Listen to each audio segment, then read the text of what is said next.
kredit. Majikan rumah pelacuran berkata kepadanya, "Sudah 2 minggu kamu berbaring, sakitmu makin menjadi.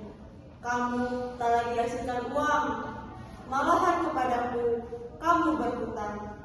Ini biaya melulu, aku tak kuat lagi. Hari ini kamu harus pergi." Malaikat penjaga Firdaus, wajahnya tegas dan dengki, dengan pedang yang menyala menuding padaku. Maka darahku terus beku. Maria Zaitun namaku, pelacur yang sengsara, kurang cantik dan agak tua. Jam 12 siang hari, matahari terik di tengah langit. Tak ada angin, tak hebat. Maria Zaitun keluar rumah pelacuran tanpa koper. Tak ada lagi miliknya. Teman-temannya membuat muka. Sempoyongan dia berjalan, badannya demam. Sifilis membakar tubuhnya, penuh borok di kelapa, di leher, di ketiak, dan di susunya. Matanya merah, bibirnya kering, gusinya berdarah, sakit jantungnya kambuh pula. Ia pergi kepada dokter. Banyak pasien lebih dulu menunggu. Ia duduk di antara mereka. Tiba-tiba orang-orang menyingkir dan menutup hidung mereka. Ia meledak marah, tapi buru-buru juru rawat menariknya. Ia diberi giliran lebih dulu dan tak ada orang memprotesnya.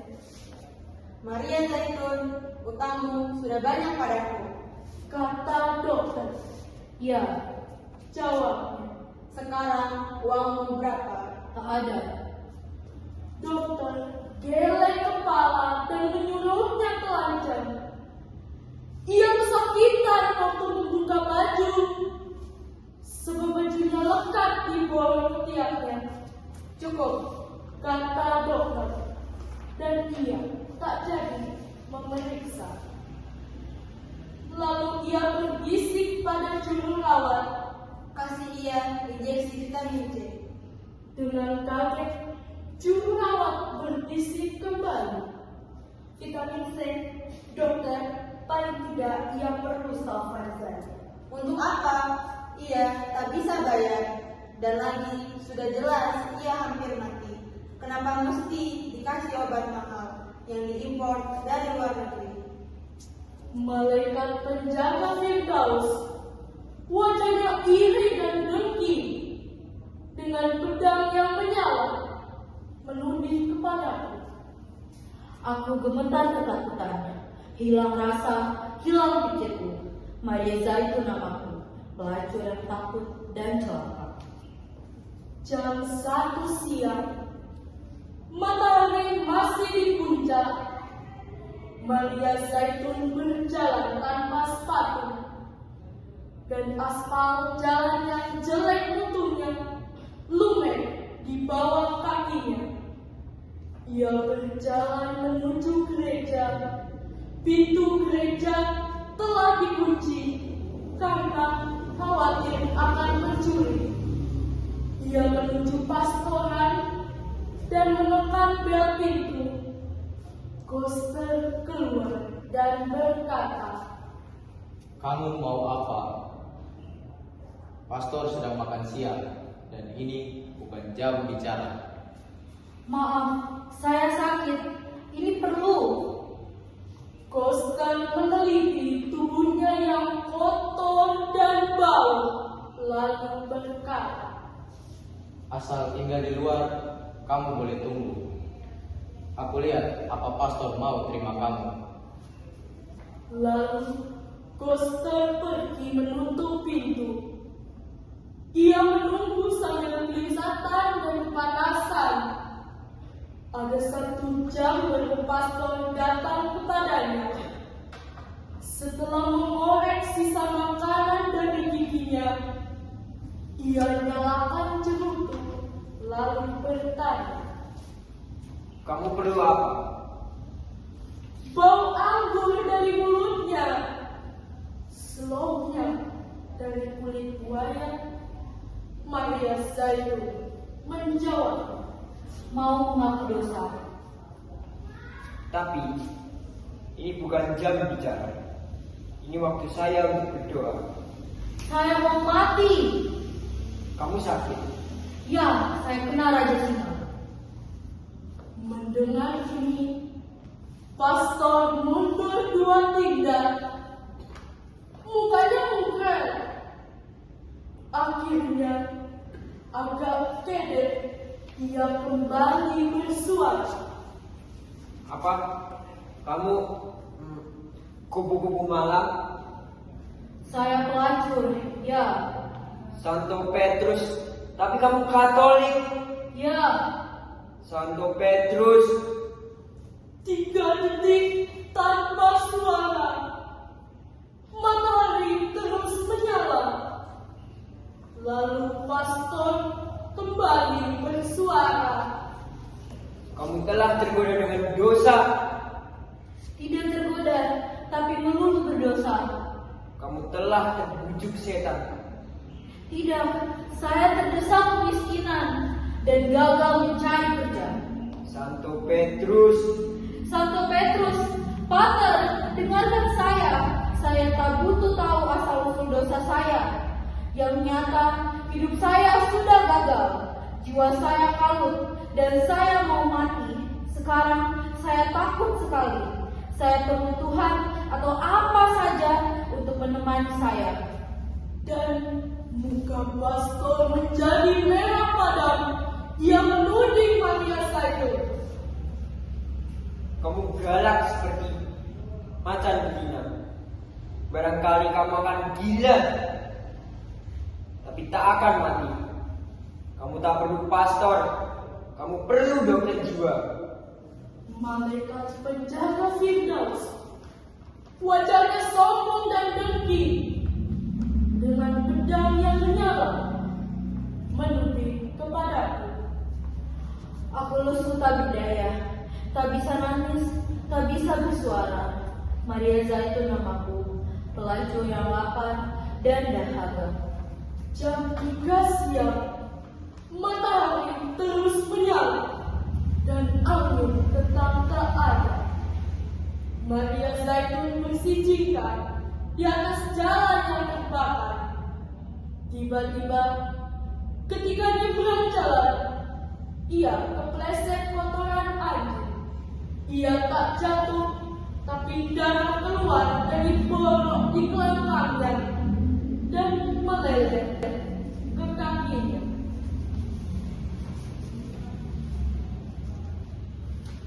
Seperti sapi tengah melahirkan, ia berjalan sambil melangkah. Di dekat pasar ia berhenti. Pandangnya berkunang-kunang, nafasnya pendek-pendek. Ia merasa lapar. Orang-orang pergi menghindar. Lalu ia berjalan ke belakang satu restoran. Dari tong sampah ia kumpulkan sisa makanan. Kemudian ia bungkus hati-hati dengan daun pisang. Lalu berjalan menuju keluar kota. Malaikat penjaga Firdaus, wajahnya dingin dan dengki, dengan pedang yang menyala, menuding kepadaku. Yang mulia, dengarkan aku. Maria Zaitun namaku, pelacur lemah, gemetar ketakutan. Jam 4 siang, seperti siput ia berjalan. Bungkusan sisa makanan masih di tangan, belum lagi dimakan. Keringatnya bercucuran, rambutnya jadi tipis, mukanya kurus dan hijau, Jam 5. Ia sampai di luar kota. Jalan tak lagi beraspal, tapi debu melulu. Ia memandang matahari dan pelan berkata, "Berdebar." Sesudah berjalan 1 kilo lagi, ia tinggalkan jalan raya dan berbelok masuk sawah, berjalan di pematang. Malaikat penjaga Firdaus, wajahnya tampan dan dengki, dengan pedang yang menyala, mengusirku pergi. Dan dengan rasa jijik, ia tusukkan pedangnya perkasa di antara kelangkangku. Dengarkan yang mulia, Maria Zaitun namaku, pelacur yang kalah, pelacur terhina. Jam 6 sore, Maria Zaitun sampai ke kali. Angin bertiup, matahari turun, hari pun senja. Dengan lega, ia rebah di pinggir kali. Ia basuh kaki, tangan dan mukanya. Lalu ia makan pelan-pelan. Baru sedikit, ia berhenti. Badannya masih lemas, tapi nafsu makannya tak ada lagi. Lalu ia minum air kali. Malaikat penjaga Firdaus tak tahu rasakah bahwa senja telah tiba. Angin turun dari gunung dan hari merebahkan badannya. Malaikat penjaga Firdaus dengan tegas mengusirku. Bagai patung ia berdiri dan pedangnya menyala. Jam 7 dan malam tiba. Serangga bersuiran, air kali terantuk batu-batu. Pohon-pohon dan semak-semak di dua tepi kali tampak terang dan mengkilat di bawah sinar bulan. Maria Zaitun tak takut lagi. Ia teringat masa kanak-kanak dan remajanya. Mandi di kali dengan ibunya, memanjat pohonan dan memancing ikan dengan pacarnya. Ia tak lagi merasa sepi dan takutnya pergi.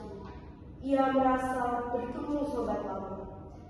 Tapi lalu ia ingin lebih jauh cerita tentang hidupnya. Lantaran itu, ia sadar lagi akan kegagalan hidupnya. Ia jadi berduka dan mengadu pada sobatnya, sembari menangis terseduh-seduh. Ini tak baik buat penyakit jantungnya. Malaikat penjaga Firdaus, wajahnya dingin dan dengki. Ia tak mau mendengar jawabku. Ia tak mau melihat mataku. Sia-sia mencoba bicara padanya. Dengan angkuh ia berdiri dan pedangnya menyala. Waktu, bulan, pohonan, kali, borok, sifilis, perempuan bagai kaca. Kali memantul cahaya gemilang, rumput ilalang berkilatan. Bulan, seorang laki-laki datang di seberang kali. Ia berseru, Maria Zaitun, engkau kali itu. Ya, jawab Maria Zaitun heran. Lelaki itu menyeberang kali. Ia tegap dan elok wajahnya. Rambutnya ikal dan matanya lebar. Maria Zaitun berdebar hatinya. Ia seperti pernah kenal lelaki itu, entah di mana. Yang terang tidak menyangka. Itu saya, sebab ia suka lelaki seperti dia. Jadi, kita ketemu di sini. Kata lelaki itu. Maria Zaitun tak tahu apa jawabnya. Sedang sementara ia keheranan. Lelaki itu membungkuk, mencium mulutnya. Ia merasa seperti minum air kelapa. Belum pernah ia merasakan ciuman seperti itu. Lalu lelaki itu membuka petangnya. Ia tak berdaya dan memang suka. Ia menyerah. Dengan mata terpejam, ia merasa berlayar. Samudra yang belum pernah dikenalnya. Dan setelah selesai, ia berkata kasmaran.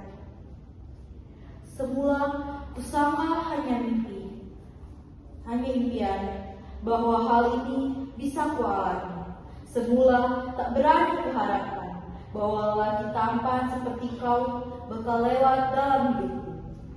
Dengan penuh penghargaan, lelaki itu memandang kepadanya, lalu tersenyum dengan hormat dan sabar. Siapakah namamu? Maria Zaitun bertanya. Mempelai. Jawabnya. Lihatlah, engkau melucu. Dan sambil berkata begitu, Maria Zaitun menciumi seluruh tubuh lelaki itu. Tiba-tiba ia terhenti.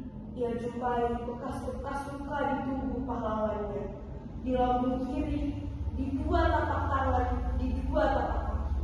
Maria Zaitun pelan berkata, Aku tahu kamu siapa.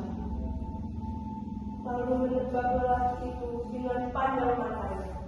Lelaki itu menganggukkan kepala. Betul. Ya. Malaikat penjaga Firdaus, wajahnya jahat dan dengki. Dengan pedang yang menyala, tak bisa apa-apa. Dengan kaku ia beku. Tak berani lagi menuding padaku. Aku tak takut lagi. Sepi dan duka telah sirna. Sambil menari, ku masuki taman Firdaus. Dan ku makan apel sepuasku. Maria Zaitun namaku. Pelacur dan pengantin adalah saya. Terima kasih.